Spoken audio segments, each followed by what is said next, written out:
Welcome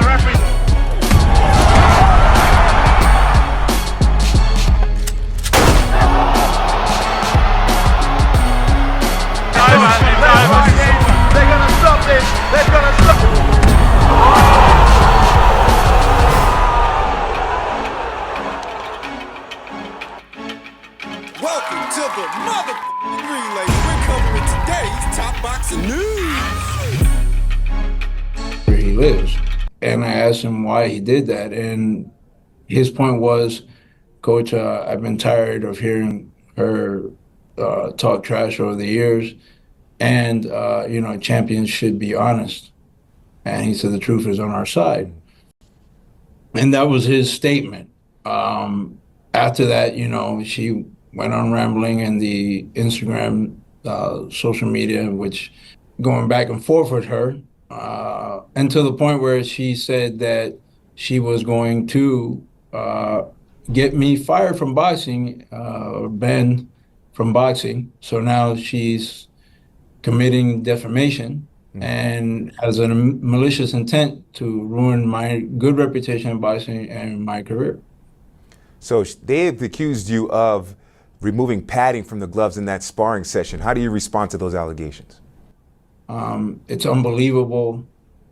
Listen, fighters get knocked down in sparrings all the time, with men and women and whatnot. You can go through all my social media history. I've never posted one of those videos. I've never spoken badly about any fighters.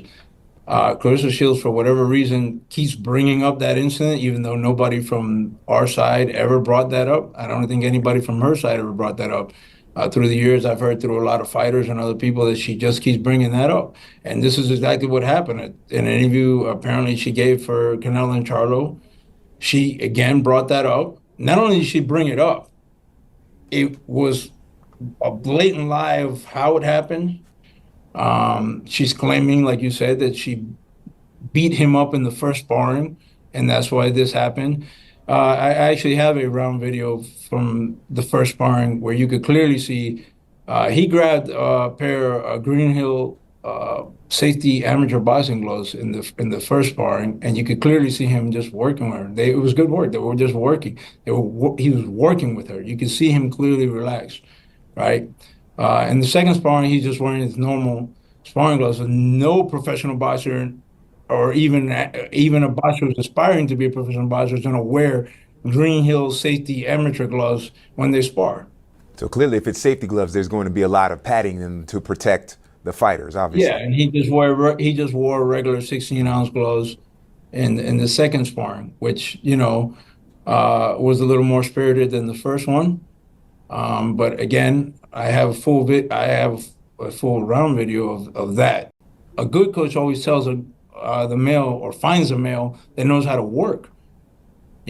So whatever chip she has on her shoulder about fighting a male and these different things, that's on her. That has nothing to do with me. I never have had a relationship with her. But I definitely would never, not to a male fighter, not to a female fighter, do something as gross and as criminally dangerous as doing that, and, basically she's out here trying to defame my name. We've already heard both sides of the story, Claressa's side and Derek's side, but what stood out to me the most from Derek's sit-down tell-all interview with the good people over there at ProBox is when he mentioned the chip that Claressa Shields has on her shoulder about sparring men and beating men, and then I looked over at a recent tweet from Claressa's that stated, "The problem is this generation of men are so weak. They're so troubled, so intimidated by strong, successful, and accomplished women." Artur didn't look intimidated by you. He sat you down. Derek's not intimidated by you. He's speaking out because you're defaming him. You're accusing him of cheating. What else is he supposed to do? But she continued, "I've been passionate about boxing since a little girl, and that will never change." Well, her passion for boxing isn't what's in question. "I'll never be silenced, not even when I'm dead.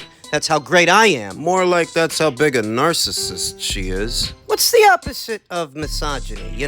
The hate of women. What's the opposite of misogyny? Misandry. Defined as the hatred or contempt for or prejudice against men or boys. Boys like Rolly Romero Men like Keith Thurman and Gennady Golovkin and Artur and Derek. Miss Andre. When you consider what Derek said, she's got some kind of chip on her shoulder about sparring men and beating men, and you look over at her critiques of men, that they're weak and they're threatened by her. She's got an entire YouTube highlight reel of her sparring men. It seems very clear. I remember when she split from Showtime Boxing because she said they cut her purse in half. She said that she wanted to box on pay-per-view moving forward, and they told her that she doesn't have the numbers for that, the metrics. They just don't tell that story. She accused them of being sexist. Sex and sexism had nothing to do with it. This is a numbers game. And if she had the kind of numbers and notoriety of, say, a Ronda Rousey, they would have been happy to put her on pay-per-view because then she would have been good for the money that they're investing in her. But Clarissa Shields has never really been that big with numbers. Or good with people. The bit about sexism was a false flag she was flying to mask her own inadequacies in the market, her lack of marquee value. Them not putting you on pay-per-view had nothing to do with you being a woman. Contrary to what Clarissa would have you believe, the reason some guys don't like her, no, it's not because she's a woman, it's because she's obnoxious. And a misandrist. It's this hard-on she's got for sparring men and beating men. She can beat up Rolly. It just seems to me like she's a scorned woman looking to emasculate men. It's what I see, and now she's embarrassed that there's footage of her getting sat on her ass by one. See, as you can see, the more you fuck around, the more you're gonna find out. She did. Now she's embarrassed, so she's trying to turn this around on all the men, claiming misogyny when what it really is a case of her misandry. Defamation if she doesn't shut her trap. She can't run around accusing somebody of something like that. She could damage their professional reputation. She better change the subject if she doesn't want to end up in court for a defamation suit. That's how I see it. Just another situation where it's Clarissa Shields versus everybody, because she rubs everybody the wrong way. Men's lightweight and super lightweight news, Devin Haney has confirmed that he will not consider any catch weights or rehydration clauses for a Gervonta Davis fight. I'm not doing no catch weight. I'm not doing no rehydration clause. I'm the champion at 140. We're doing throwback boxing. The best fight the best, where I'm 100%, he's 100%, and may the best man win. No excuses. This fight isn't gonna happen. But it has given rise to a lot of conversations about whether or not it's ethical for Devin Haney to rehydrate upwards of 25 pounds the night of a fight. Is that right? Is he a weight bully? And on that predication, is Gervonta within his rights to catch weight and rehydration clause him? My thoughts.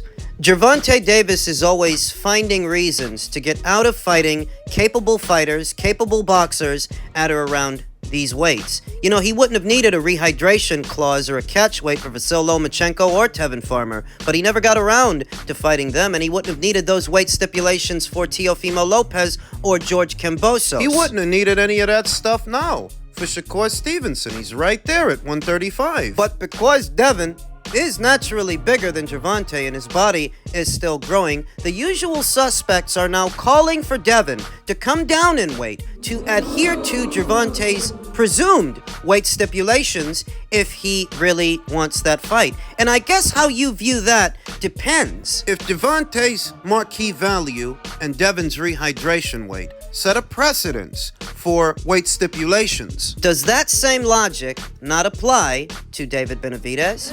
Canelo Alvarez is a bigger draw than David, like Gervonta is a bigger draw than Devin. if Devin is now subject to criticism due to what he weighs on fight night, shouldn't David be subject to criticism due to what he weighs on fight night? They're criticizing Devin for gaining 25 pounds the night of a fight. How much does David gain the night of a fight? How would the people advocating for Devin to adhere to these weight stipulations, presumed weight stipulations, how would they feel if it were Canelo setting those same kind of weight stipulations on David, on a fight with David? How would Devin's biggest critics and Gervonta Davis's biggest fans, how would they feel about that? What's good for the goose is good for the gander. If you're going to call Devin a weight bully, that borders on slender. If he's a weight bully, then so is David. I remember leading up to the Benavidez versus Andrade fight that we just saw not but a few weeks ago, Victor Conti, the founder of Snack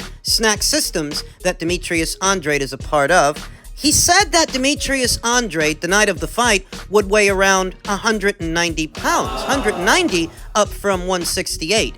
And the night of the fight, you saw a noticeable difference in size between Demetrius, who weighed around 190, And Victor would know what Demetrius rehydrates to. He's Demetrius's nutritionist. So if Demetrius is coming in at around 190, what the fuck did David weigh the night of the fight? 200? 200 and change? there was a noticeable difference in size between them. You could see with the naked eye that David Benavidez was the much, much, much bigger man. So if the Demetrius that we saw that night weighed around 190, what the fuck did David weigh? See, what I'm getting at is what applies to one must also apply to the other. If Devin Haney is suddenly a weight bully based on how much weight he gains the night of a fight, that's got to apply to David because he gains a bunch of weight the night of a fight. And if that makes it okay for Gervonta to put a catch weight or any weight stipulations on Devin, then Canelo, you should be allowed to do the same thing. Keep the same energy.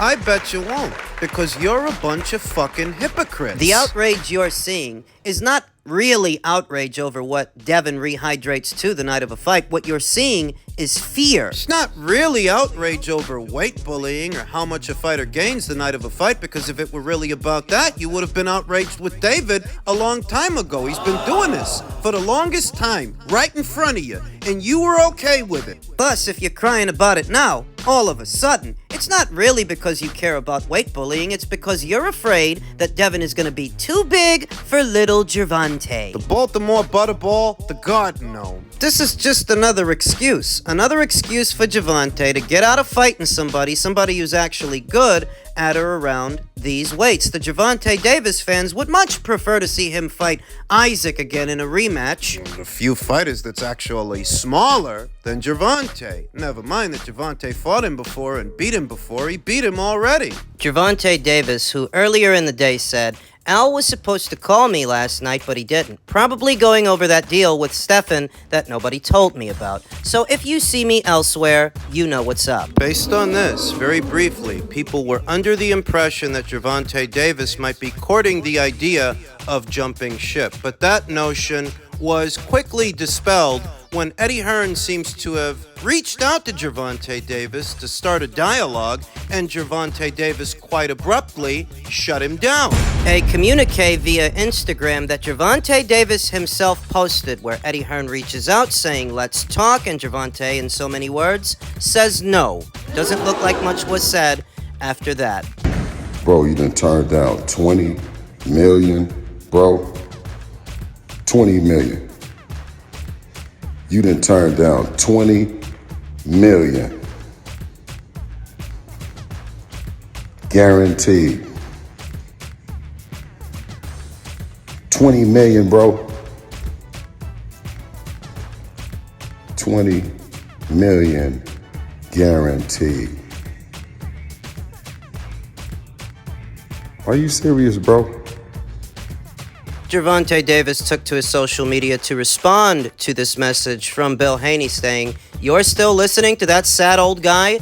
Bill can't even reach the guy he needs to talk to me, but for sure, I'm turning down 20 mil guaranteed. What do I think is going on here? More of the same in the American boxing scene from the same cartoon characters and all of their hijinks. What I think Bill is doing is exaggerating about what dollar amount Eddie Hearn would have guaranteed Gervonta Davis had Gervonta actually held a dialogue with him, but he so clearly didn't. He shut him down at the door. It doesn't look like they got far along enough to start talking about numbers and what Eddie would have been willing to pay him to fight Devin Haney on DAZN after Gervonta insinuated that he might be jumping ship. It's all much ado about nothing, which is basically what Gervonta Davis's career is. So my advice to Devin and Bill is stop mentioning him. Stop seeking him out. Stop looking for him. He's not going to fight you unless he can handicap you. And you guys clearly aren't going for that, nor should you. If you're not going back to 135, then why do you keep talking about a fighter that campaigns there right now? Irrespective of what he's doing and what he's not doing, who he's fighting